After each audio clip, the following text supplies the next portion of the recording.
Welcome to episode 15 of the Inside Real Estate Podcast. This is Brian Castro. I'm your host, and today I have the mortgage mama, Sarah Getchell, with me. She may not know everything, but she sure comes off like a mortgage encyclopedia. So, Sarah, if you wouldn't mind telling us a little bit about yourself. Hi, Brian. Sure. I am Sarah Getchell. I live in Chester County and pretty much grew up here. I've lived here my whole life. I did take a hiatus where I moved out west, out to LA, and then Arizona for a little while, and ended up coming back as people do in Chester County. They tend to live and stay here. So I am a mortgage broker, so I work with about 30 different lenders to try to find the right products for my clients and for my partners, and make sure that we are exploring every single option that might be out there so that we can present in the best way to our clients. Rates are above 7. What do you see going on right now? So, I do a lot of real estate meetings. I work and partner with a couple different teams in Chester County, and we've been talking about this a lot. So everyone, economists all thought that the rates were maybe going to be coming down in March. Then the Fed might cut the rates in July. Now it's looking like that may not happen until maybe the fall. So probably rates are going to stay high, I would say, even through the summer. And we may be looking at a slight decrease in the fall or going into 2025. And so rates have been high long enough now that I feel like buyers are coming off of the sidelines now because they're not seeing that rates are going to come down and they still want to buy a house. Yeah. So, I think a lot of people are really not so nervous about the rates right now. They are what they are, and they're just, going to deal with that as it comes and refinance when they can, whether it's a year from now or 2 years from now or 3 years from now.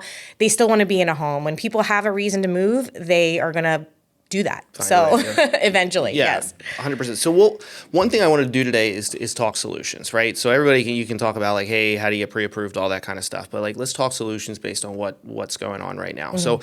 So based on what you're seeing and the buyers that you work with, what are some problems that you're seeing that they're running into? I would say the monthly payment because, prices are a little higher, rates are a little bit higher. So just being able to swallow that monthly payment and the payment shock from going from potentially a $2,000 a month payment to a $3,500 a month payment is really a challenge for buyers that are out there right now. And also for real estate agents when people are needing to go higher in price, how do we have that payment shock maybe not be so intense is probably, the thing that we hear the most. Okay. And so one of the solutions, there's a lot of different avenues, a lot of different ways. The most important thing is listening to the client as far as what their goals are, what is the most important to them. Some of those people might have some debt that we can work on paying off or paying down with some proceeds if they're moving from another property into a new property.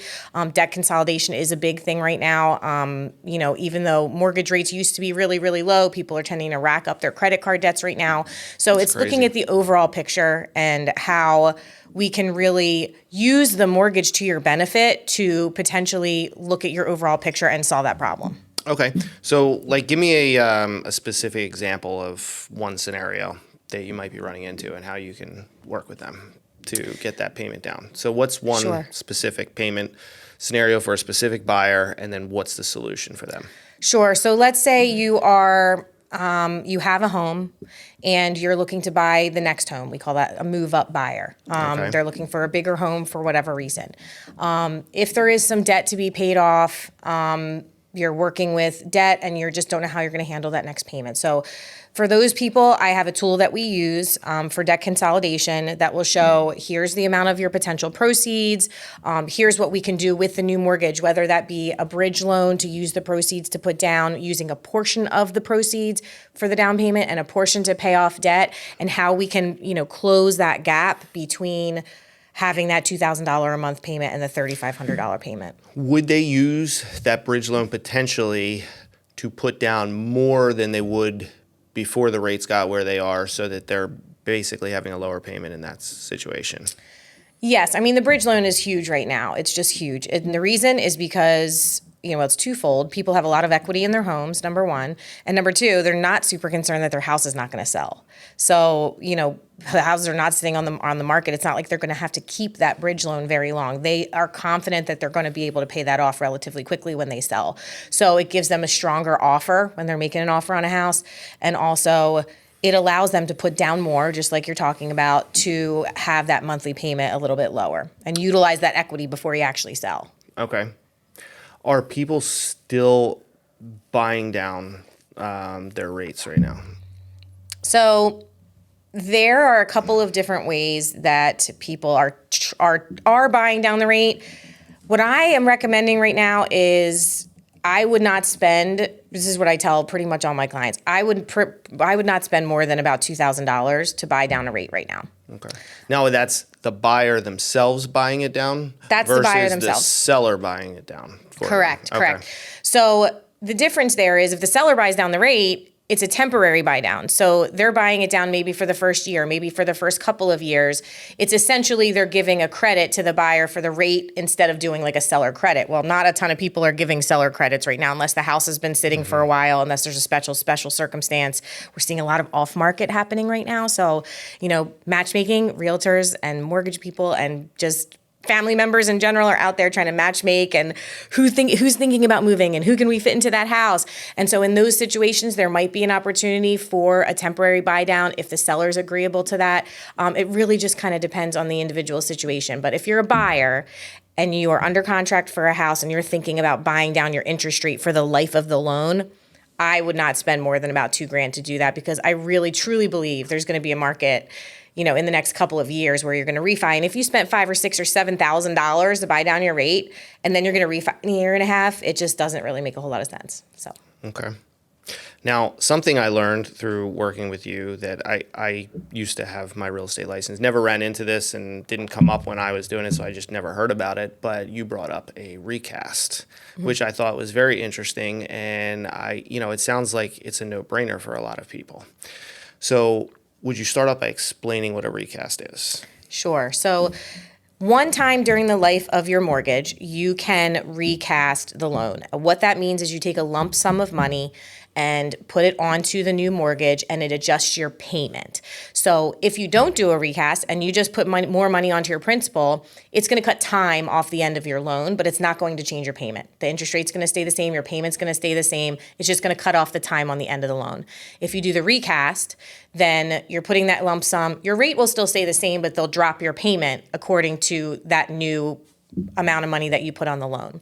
And so it is a great option, along with, I have people that have done the bridge loan, and then once they get the rest of their equity, then they recast their loan.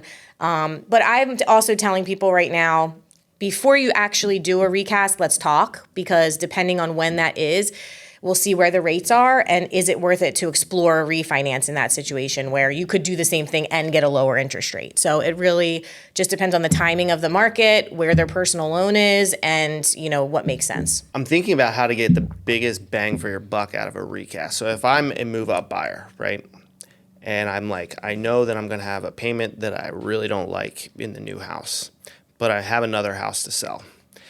Is it, rather than wasting money to buy it down or whatever it is going into the new loan, is it worth me just getting that done, selling and taking proceeds from the original house and then just like punching that payment in the face with a recast? Possibly. Everybody's a little bit different. Depends on whatever else is going on in your life that we need to talk about.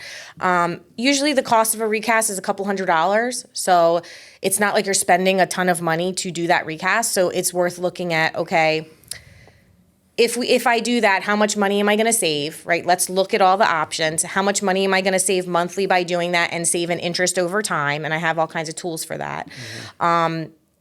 Versus a refinance potentially, you're spending more to do a refinance. So is it better to do the recast than the refi? And it depends on the market. Right. So one of the most important things is to know what all those options are. And so that's what I try to do. Our whole job is not to guide or tell people what to do. It's to show them all of the options and explain it in a way so they understand and know what's going to be best for them. Basically talking a lot about move-up buyers there. So what other types of buyers scenarios do you work with? Oh, first-time home buyers, which have it the hardest right now, Okay. because they don't have equity to pull from, and Well, let's stick with them for a second. Yeah. So what would you say a first-time home buyer's biggest issue is right now? the funds for closing. The funds for closing. When you're a first-time home buyer and you may be up against a potential investor, number one, who has a lot of money to put down, or potentially is cash, or even our downsizing buyers who have a lot of equity, have money saved, are able to put a lot of money down, have great credit typically. When you're a first-time home buyer and you're in the same price point as those other people, it can be really difficult to have the funds that you need for closing. And so, there are a lot of programs that are out there, a lot. Well, let's talk about a Yeah. couple of them. Maybe So, pick one or two. yeah, so Pennsylvania Housing Authority has a K-FIT program, which is great that we offer. And there's all different programs depending on income level, location, things like that, as to what product and grant and loan is going to work the best for a person. So they have maybe 4 or 5 different products. Delaware State Housing Authority has 4 or 5 different products that they have to utilize for down payment assistance, both grants and second liens potentially. Are they getting a big enough chunk of money to really make a dent in the issue? Yeah. So some of them are 3 or 4% of the purchase price. Some of them are $10,000 to $15,000 that you can get as a down payment. Now, it is important to look at the caveats with those programs as well, because if you do have the money to be able to buy a house, sometimes it's not worth it to do the first-time home buyer programs because of other aspects. The interest rate may be slightly higher to get that down payment assistance. It's a second lien on your home. So even if it might be a 0% interest, and I had this happen when the refi market was happening during the pandemic, we had people that had gone through PHFA, forgot that they did that, and now when it's time to refinance, they owe back PHFA X amount of dollars because they forgot that they had gotten that second lien to help with their down payment assistance. So at some point, you may have to pay back that money. So that's important So to talk do you about. always have to pay it back or just in some cases? In some cases. So there are loans that are partially forgivable, meaning every year 10% of the loan is forgiven. So depending on how long you've been in the home and gone through they that, incentivize depends how you much that you owe. to ride it out. Yep. Some are just a grant that you don't have to pay back. Usually those interest rates are going to be higher to get those grants. And then some are a 0% interest that you have to pay back no matter what, and they're not forgivable at all. So it just kind of depends. And the biggest thing with the down payment assistance programs for first-time home buyers is you do have to fit in their box to be able to qualify. Those programs, especially the ones that are backed by the government, are in place for low to moderate income families and people, first-time home buyers, to be able to get into a home.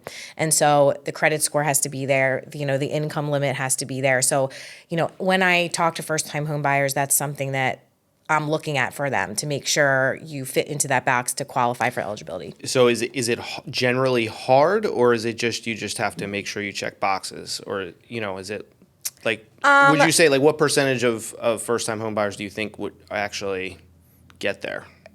Like is it a good chunk?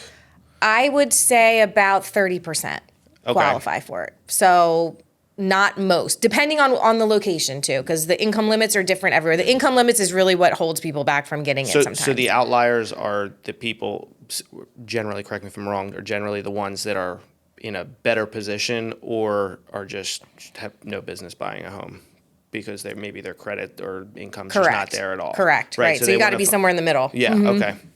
Okay. What So what are some other creative ways? So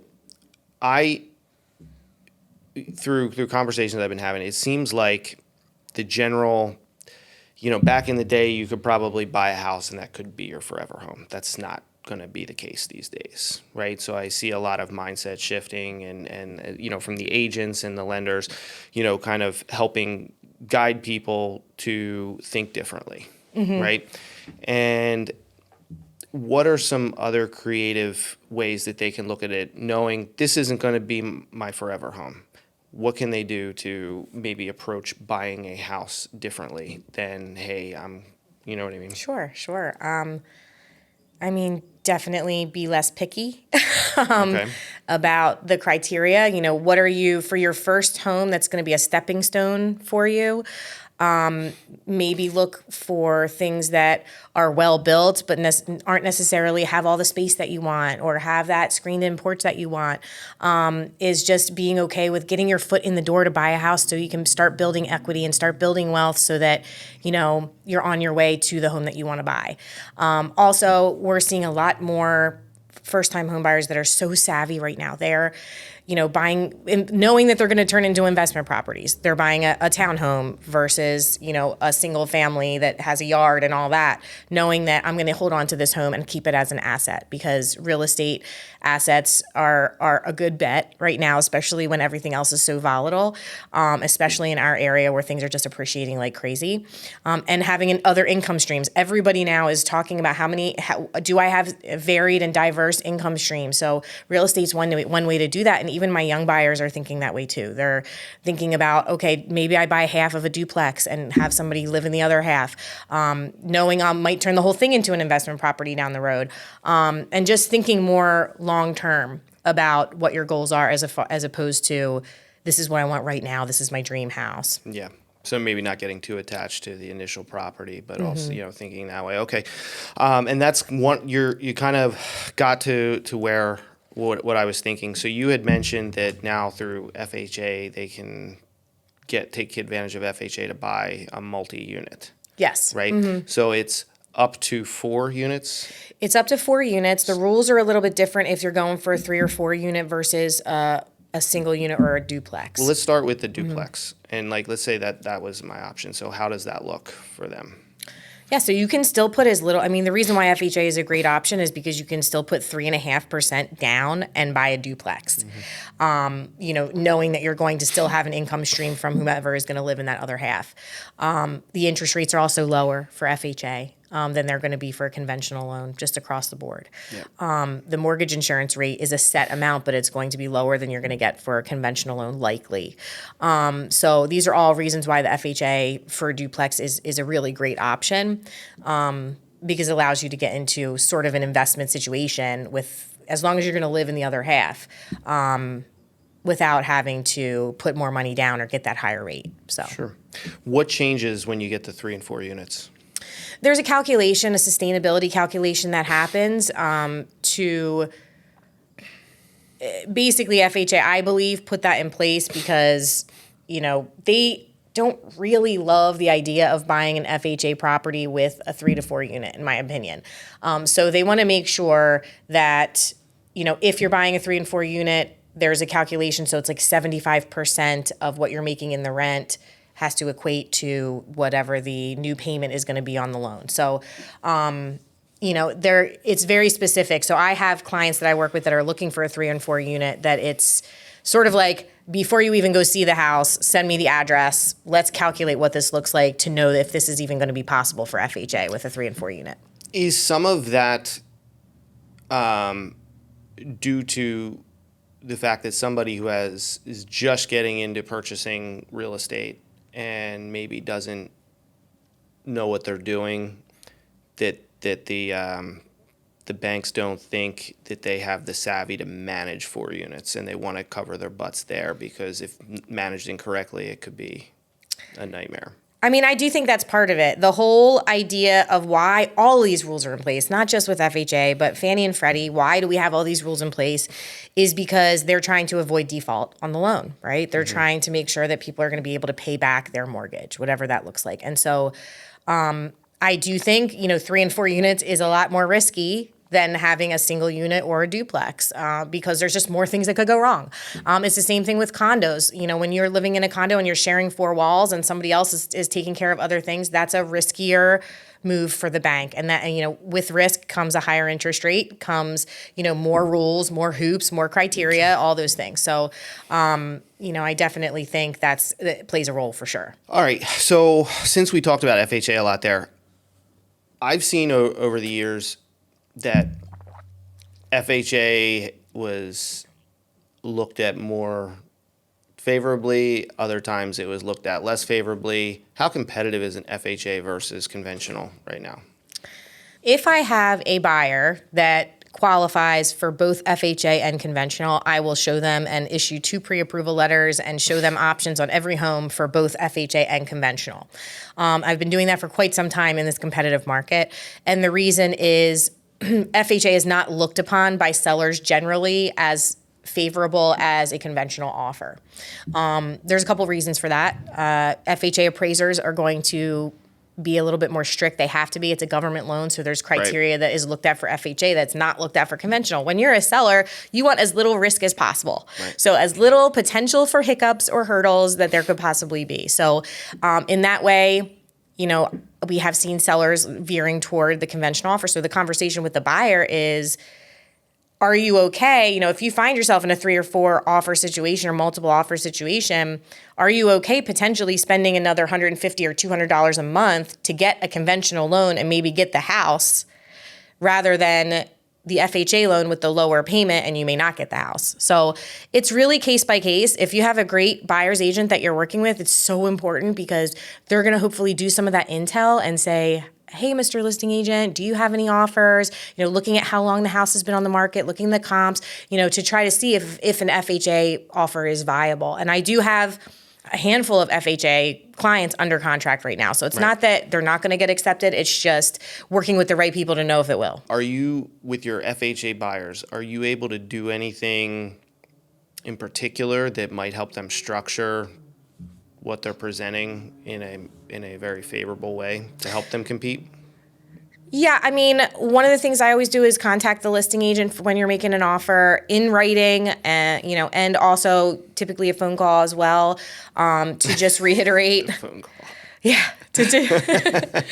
Well, sometimes, yes. To reiterate just the qualification and how strong that buyer is, right?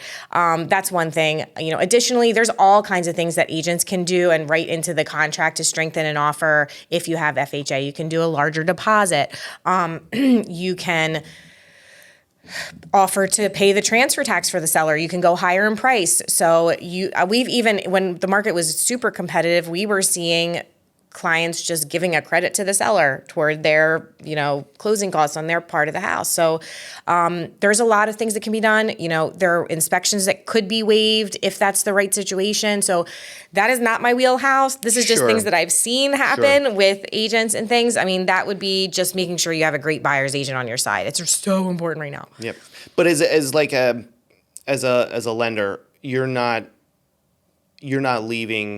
just, pushing paper and saying, okay, you're pre-approved and I'll see you at the settlement table. Like, you're working with these people every step of the way to make sure they're not making mistakes and they're doing the best things to get them over the hump. Absolutely. And I've been doing a lot more consult calls with agent and client and myself all on the call together, to really go through all those options and determine what's going to be the best one for them. Can you talk a little bit about how that call goes? What are you really covering and what is that accomplishing? Yeah. So typically I'll talk with the agent prior to that to say, what direction do you want to kind of lead the conversation? Do you want me to lead the conversation? Is it numbers driven or is it offer terms driven, right? Or you want to go first, I'll go first. And so it kind of just depends on the home that they're looking at and what the situation is with that home and their personal financial situation. So, usually it would go where the agent would say, oh, you love this house. Here's what I know about it, right? Here's how many offers we have. Let's take a look at the numbers and see how you're feeling about that. And we have a live link that we can do that while I'm on the phone. I can tweak stuff for them. And so we'll go through, okay, maybe we offer, here's the list price, here's $10,000 above list price, here's $20,000 above list price. How much does that actually change your payment? Are you comfortable with that, with what that looks like? Oh, you're not, it's too high. Well, what can we do there? Can we buy down the rate a little bit? Can we have you put 1% more down so that payment is comfortable for you, to be able to possibly go higher in price if you have to? And it's just checking back in, how are you feeling? Are you comfortable with this? So you're kind of game planning out what might happen once they go after that house. Yes. Okay. Yep. It's not always, in every market, it's not as important. In this market, it is very important. Every $1,000 that you might go higher in price could get you that house. $1,000 is $5 a month in your monthly payment. So, are you holding tight onto that $1,000 in your offer and not knowing that it's only $5 a month in your payment? Those are the things that we need to be talking about so that, people have a real understanding of what they're getting themselves into when they make an offer. You're talking about working with not just the buyer, but their agent also, right? So I'm seeing a lot of real good relationships with agents and their lenders, right? How important is that relationship? Look, I was thinking about this when I was driving over here today. When a real estate agent gives me a referral, right? Real estate agents in the last year, 2 years or so, agents and mortgage people, we've had a rough couple of years as far as just the market and just people being out there and doing things with real estate has been down. And so when I get a referral from a real estate agent, I understand the importance of that relationship that the agent has with their client is so important, and they're trusting me. They're trusting me with that person's financials, with the process going smoothly along the way, knowing I'm going to be there to help them and communicate with them from A to Z. You have to have that. You have to have that trust. If you're giving somebody a lead, I feel like this, if I'm giving a lead to a real estate agent, it's thinking about, who's going to be the best fit? Who do I know is going to be there and guide them along the way so there's no surprises? So having that relationship and having that trust between an agent and a lender is absolutely imperative. You have to know and be able to trust that they're going to know the rules, be knowledgeable in their field, and be there along the way and guide people in such a way that has their best interest always, number one. What are some things you're doing with the agents that you have these relationships with that's kind of maybe tag teaming, going after new business, that you're kind of helping each other? Yeah, so a lot of it is database driven right now. Myself and a lot of the agents that I talk to is trying to nurture their sphere. They're people that they've already worked with, past clients, door knocking neighborhoods, trying to get whatever new loan products might be out there and making sure that their clients know about them, know about all the options that could be out there. And so it's really tag teaming with various different ways. A lot of people are on the AI automation thing right now, which I do think is important, but I also think it's very important to get back to the relationships that you have with people that you have already done business with, people that you're hoping to do business with because you admire the way that they work and you know that you're going to be a great fit for each other, and really doubling down on what those relationships are. Not just with each other, with agents and lenders, but with your clients, your past clients, their family, so that they know that somebody's on their side and looking out for them. What about things like open houses? What do you do? I know. Honestly, so during COVID and like coming out of it, there was like open houses kind of died for a little bit, but they seem like they're like back with a vengeance right now. Yes. And I think it's people, obviously wanting to, it's hard getting business if you're an agent, but I think now I'm seeing a lot of lenders, kind of collaborating in that department. What are you guys doing in that to bring something to the table for the open house? Sure. So open houses have a lot of benefits to everybody. So I've been doing a ton of them recently with my agents for a lot of reasons. It's time with the agent, number one. Number two, it is they're so busy, open houses right now, that it just helps to have more than one person there to make sure you're saying hi to people, making sure you're capturing, any questions that they have. Just to have another person there is also super helpful for the agent. And so also buyers that are coming in, we see a lot of buyers coming in with their agents, or they have an agent. And so, or they're just out, this is their very first time. They just are, with whomever, and they just want to see a home and are just getting their feet wet, just starting the process. So look, it's an opportunity to be in front of people that are going to buy a house at some point or interested in buying a home. It's a captive audience of people that are doing that. So why would you not want to be there? Yeah. To have that. Well, and with having you there, you're able, if they had any questions about affordability or whatnot, you're right there. Exactly. Yeah. Yep. And we have beautiful flyers that we print with financing for the home so they can see what do those numbers look like, how does that shake out, even a rough idea of that, so that if they see that and they're like, whoa, that's wild. I don't know if I could do that. At least then they have an expectation, right? So, and it's also just being there to help and be as another person there to help my real estate partner. Well, especially because I had the chance to witness one over the weekend, and there's a crap load of people that come through these things right now, and it's like one agent is because I know agents who will go in there and just like, hey, go show yourself around, but in my experience, actually being active in the open house is the best way to do it. Gives you the best opportunity to pull something out of it. And if one person, there's just no way. You just can't do it. Yep. So with open houses that you do, what are some things that you see that work really well as far as like, is it food? Is it getting them boozed up? Like So it really depends. I've done some happy hour open houses, and they do seem to do pretty well, like on the Thursday or Friday night at the happy hour time.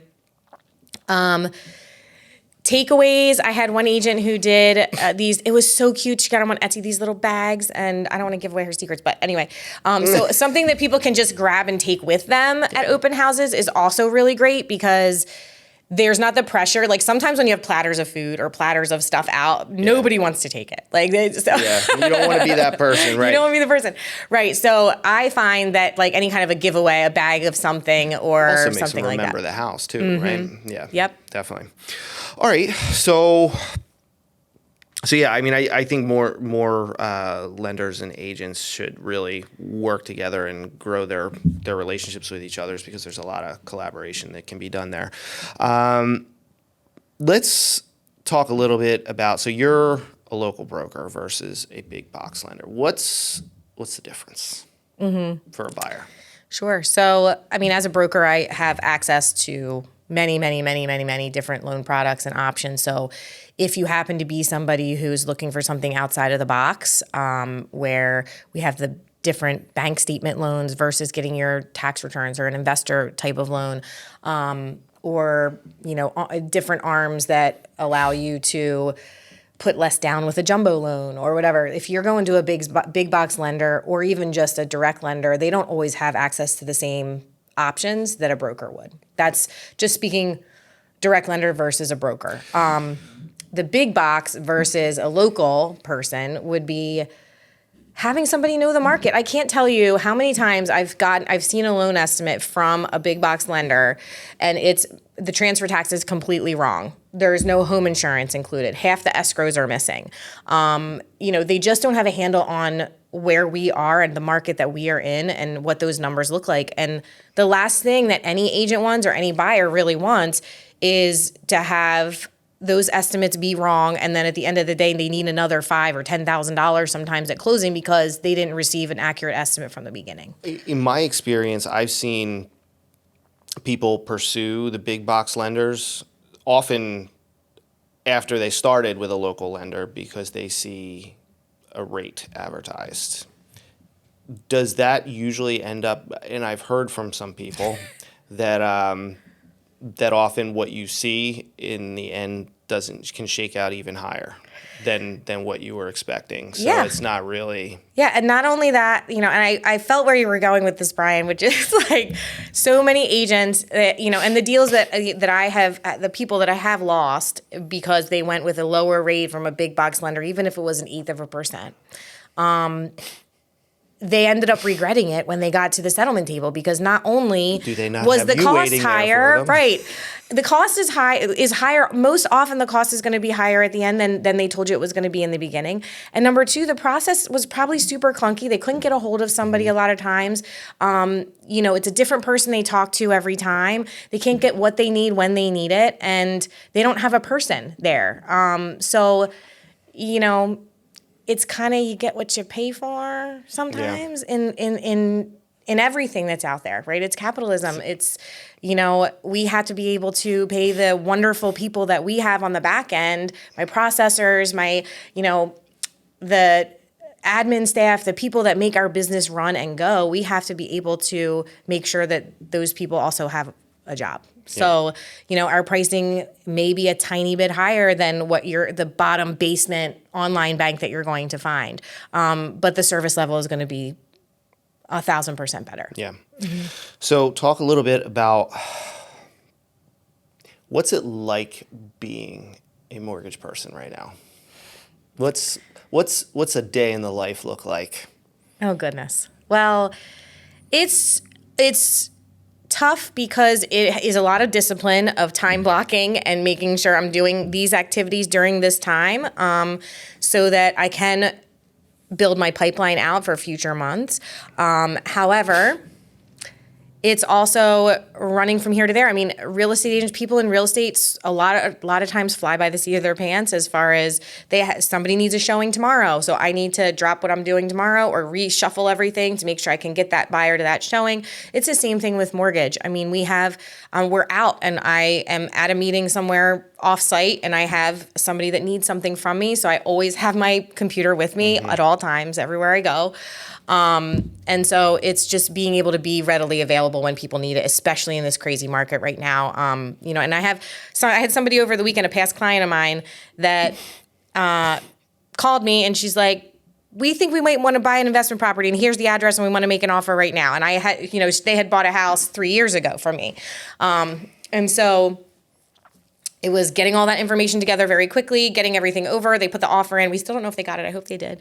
But being able to turn stuff around quickly like that and just being available to be there for people when they need you to be there. That's real estate. No matter what's even going on. even on our end of things, we this is the same thing. It's like stuff can change on a dime. So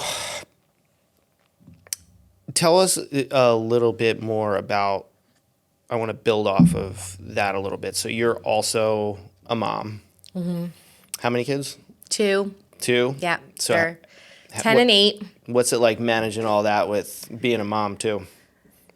It's tough and it's stressful at times, to be 100% honest with you. It's stressful when, even last night I was emailing at 10 o'clock at night, on and off emailing between 9 and 10. We're trying to get the kids to bed at 9 o'clock and they're like, Mommy, stop working. Mommy, Like, you're going to read you said you were going to read this book to me. And so making those decisions and, day to day, minute to minute, to deciding what's going to take precedence is a struggle. I mean, it really is. And as much as everybody wants to say, your kids should always come first no matter what. Well, you know what? Like, I also want my kids to see how hard I work for what I do and for my clients. And that's a good role model for them to see. But I have to be careful that it's not overtaking everything, which in real estate, and it can happen. It can happen when. But even when you're working, you're still working for them.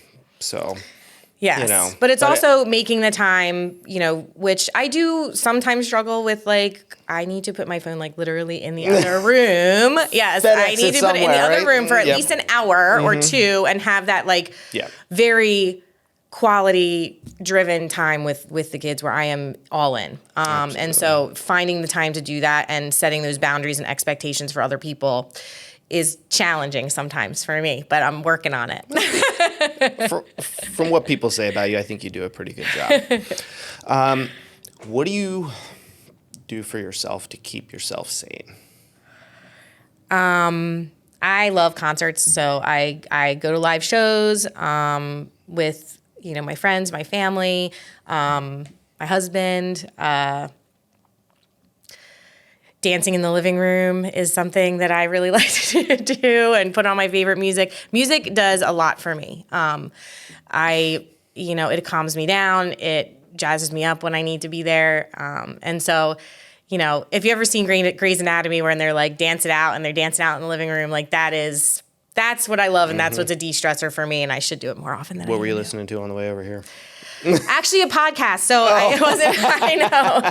I didn't have music on. I was in the morning time. It's usually some type of a podcast or leadership thing or, something like that to get my headspace right for the day. It's more when I need to de-stress after the long day that the living room dancing or the kitchen dancing happens. So That's good. All right. So we're going to start closing it out. So just a couple more questions. So we talked a lot about the relationships between agents and the lenders. So if you had to give one really great piece of advice to a buyer's agent right now, what would it be? Do your research. That would be the biggest thing. Do your research as far as the home that your client is going to offer on, trying to figure out if there's any other offers on the home, being present, being communicative, but not overly so. Also get your buyer's agency agreement signed would be one, especially with everything that's been going on. Just so there's no question as to what's going to happen there, that you're representing somebody, because if you don't get that paperwork in place, somebody else will. And so, just be prepared and keep in contact and let your clients know that you care about them, and work with a really, really great person on the financial side. That's what I would say. Do you have any good recommendations for really great people on the financial side? Yes, I do. Myself. Me. Okay, and then likewise for a buyer right now, if you could give like one overall piece of advice, whether they're move up, move down, first time, whatever, what's a great piece of advice you could give to a buyer?